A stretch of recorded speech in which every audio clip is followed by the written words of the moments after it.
ವಿಶೇಷವಾಗಿ ಊರುಗಳಲ್ಲಿ ಸುತ್ತತಕ್ಕಂಥ ಕರಗ ಶಕ್ತಿಯನ್ನು ಹೊತ್ತು ಕೊಂಡಾಡ್ತಕ್ಕಂಥ ಕುಣಿದಾಡ್ತಕ್ಕಂಥ ನಲಿದಾಡ್ತಕ್ಕಂಥ ಜನರಿಗೆ ಆಶೀರ್ವಚನ ಕರಗ ಪೂಜಾರಿಗಳ ಶ್ರೀಮತಿಯವರು ಕನಿಷ್ಠ 6 ತಿಂಗಳುಗಳ ಕಾಲ ಅವರು ತನ್ನ ಪುರುಷನಿಂದ ದೂರ ಇರ್ತಾರೆ, ತ್ಯಾಗ ಮಾಡ್ತಾರೆ. ಇನ್ನೂ ಹೆಚ್ಚು ಹೇಳಬೇಕಂದ್ರೆ ಅವರು ಪ್ರತಿ ಕರಗ ನಡೀತಕ್ಕಂಥ ಸಂದರ್ಭದಲ್ಲಿ ತನ್ನ ತಾಳಿಯನ್ನು ಸಮೇತ ಪೂಜಾರಿ ಕಿತ್ಕೊಂಡು ಹೋಗ್ತಾರೆ. ಯಾಕೆ ಅಂತಂದರೆ ಸರ್ವ ಸಂಘ ಪರಿತ್ಯಾಗಿಯಾಗಿ ಎಲ್ಲ ಬಂಧನಗಳಿಂದ ಮುಕ್ತನಾಗಿ ದೇವತೆಯ ತನ್ನ ಕುಲಮೂಲದ ಆದಿಶಕ್ತಿ ದ್ರೌಪದಿ ಮಾತೆಯ ಸೇವೆ ಮಾಡ್ತಕ್ಕಂಥ ಕಾರ್ಯಕ್ಕೆ ತಾನು ಕಟಿಬದ್ಧನಾಗಿ ಕಂಕಣಬದ್ಧನಾಗಿ ಹೋಗ್ತಕ್ಕಂಥ ಸಂದರ್ಭದಲ್ಲಿ ಆ ಹೆಣ್ಣು ಮಕ್ಕಳು ಎಲ್ಲ ರೀತಿಯ ತ್ಯಾಗ ಮಾಡ್ತಾರೆ.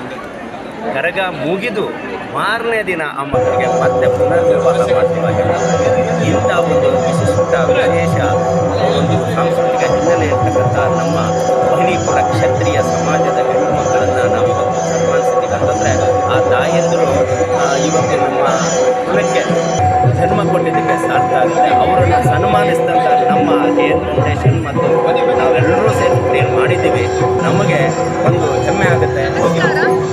ಎಲ್ರಿಗೂ ನಮಸ್ತೆ. ನಾವು ಇಲ್ಲಿ ಇವತ್ತು ರವೀಂದ್ರ ಕಲಾಕ್ಷೇತ್ರದಲ್ಲಿ ವಹನಿಕುಲ ಕ್ಷತ್ರಿಯ ಸಂಭ್ರಮವನ್ನು ಆಚರಿಸ್ತಾ ಇದ್ದೀವಿ.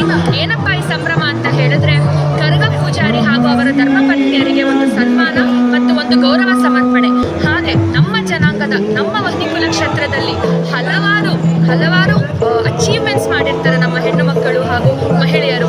ಅವರಿಗೆ ನಾವು ಒಂದು ಗೌರವ ಸಮರ್ಪಣೆ ಮಾಡ್ತಾ ಇದ್ದೀವಿ. ಮತ್ತು ನಮ್ಮಲ್ಲಿರುವ ಮಕ್ಕಳು ಅವರ ಏನೇನು ಟ್ಯಾಲೆಂಟ್ಸ್ ಇದೆ ಅದನ್ನು ಪೋರ್ಟ್ರೇ ಮಾಡೋದಕ್ಕೆ ಒಂದು ವೇದಿಕೆಯನ್ನು ಸೃಷ್ಟಿ ಮಾಡಿ ಅವರೆಲ್ಲರಿಗೂ ಇದೊಂದು ಅವಕಾಶ ಕೊಟ್ಟು ಇದನ್ನು ನಾವು ಸಂಭ್ರಮದಿಂದ ಆಚರಣೆ ಮಾಡ್ತಾ ಇದ್ದೀವಿ.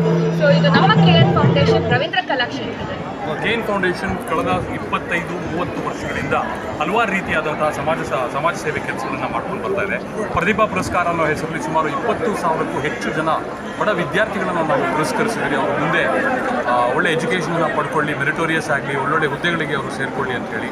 ಆಮೇಲೆ ನಿರ್ಗತಿಕ ಬಡ ಹೆಣ್ಣು ಮಕ್ಕಳಿಗೆ ಶ್ರೀಮಂತ ನಯನ ಅಂತ ಹೇಳಿ ಕಾರ್ಯಕ್ರಮದ ಮುಖಾಂತರವಾಗಿ ಪ್ರತಿ ವರ್ಷ ಕನಿಷ್ಠ 100-200 ಜನ ಬಡ ಹೆಣ್ಣು ಮಕ್ಕಳಿಗೆ ನಾವು ಶ್ರೀಮಂತ ಕಾರ್ಯಕ್ರಮವನ್ನು ಮಾಡ್ತೀವಿ. ಹಾಗೆ ಬಹಳ ವಿಶೇಷವಾಗಿ ಸಾಧಕರ ದಿನಾಚರಣೆ ಅಂತೇಳಿ ನಾವು ಆಚರಿಸ್ತೀವಿ.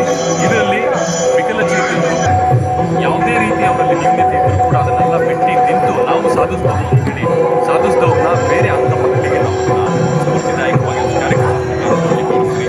ಈ ರೀತಿ ಹಲವಾರು ವರ್ಷಗಳಿಂದ ನಡ್ಕೊಂಡು ಬರ್ತಾ ಇದೆ. ದೇವರ ಆಶೀರ್ವಾದದಿಂದ ನಮ್ಮ ಜನಾಂಗದ ಪ್ರೀತಿ ವಿಶ್ವಾಸದ ಈ ಕಾರ್ಯಕ್ರಮ ಹೀಗೆ ನಡ್ಕೊಂಡು ಹೋಗಲಿ ಅಂತ ಹೇಳಿ ನಮ್ಮ ರಾಜಕೃಷ್ಣ ಮೂರ್ತಿ ಅವರಿಗೆ ನಾವು ಅಭಿನಂದನೆ ತಿಳಿಸ್ತೀವಿ.